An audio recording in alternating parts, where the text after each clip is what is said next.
We're going on now. A fall break, walking hand in hand in the moonlight. We'll breathe the sweet salt air. I swear we'll never part. We're going on now. A fall break, running in the sand, feeling alright.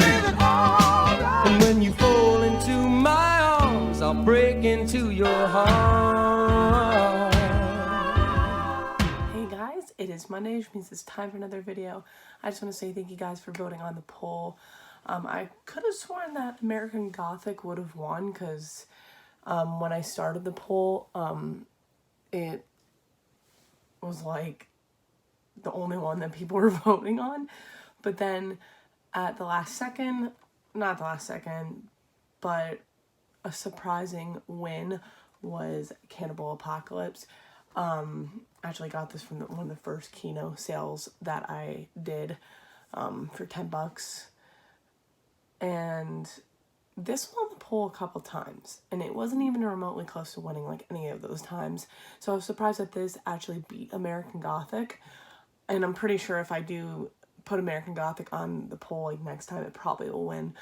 But this is a pretty good movie, and if you haven't seen it and you don't own it, go check it on Tubi, because I do check before I do these reviews just in case there's people out there that don't own this movie that want to watch it. It is available on Tubi. Tubi is a free app, so you really have no excuse to not install the app. Yes, there's ads, but it's worth it to watch stuff like this if you don't own it. And I enjoy this movie. As you can see, John Saxon is in this movie. This is like during the era of John Saxon being in like Italian horror films. This is before Nightmare on Elm Street, because I know most horror fans will know him as Nancy's dad in A Nightmare on Elm Street. So the premise of this movie, these Vietnam War vets have this like taste for human flesh. It's almost like a rabies virus.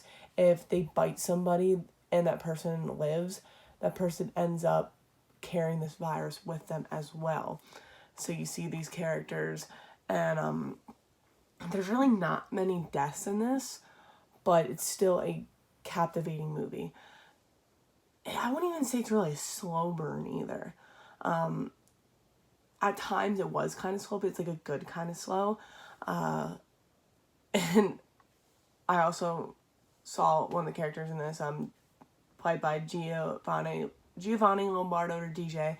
He was in a bunch of 80s Italian films back in the day. Stuff like House on the Edge of the Park, Cannibal Ferox, Stage Fright, City of the Living Dead. Those are just to name a few. He was also in this film, and he always plays like these crazy, eccentric type characters. So his role, he definitely was one of the more main characters. You follow these three guys, including John Saxon. Like I said, they're all Vietnam War vets, and they all have this virus. And John Saxon's character, he was like the head person in charge. He was the captain. And you don't know if he has it or not. He has like this dream in the beginning of the film, but it turned out it was real and he did get bit. So you kind of follow his character throughout the movie, wondering if he has it or not. And no big surprise, he does have it. But yeah, that's really all I have to say about this film. This is a really good film. I thoroughly enjoyed this. This came out in 1980. Directed by Antonio Margheriti. Hopefully I am pronouncing that right. A friend of mine was wondering if it was actually directed by Umberto Lenzi. Also another great Italian director. I love Italian horror films. If you guys aren't familiar with Italian horror films like the 1980s, they're especially great. I enjoy them with Fulci, Argento, stuff like that.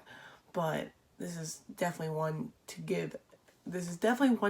watch. But I hope you guys enjoyed this review. Shortly after this review gets posted, I will be putting more movies on a poll, so stay tuned for that. And I hope you guys have a great Thanksgiving if you celebrate Thanksgiving. I'm pretty sure everybody does. I'm not sure how that works. But I hope you guys have a good Thanksgiving or Black Friday. and I will see you guys next Monday.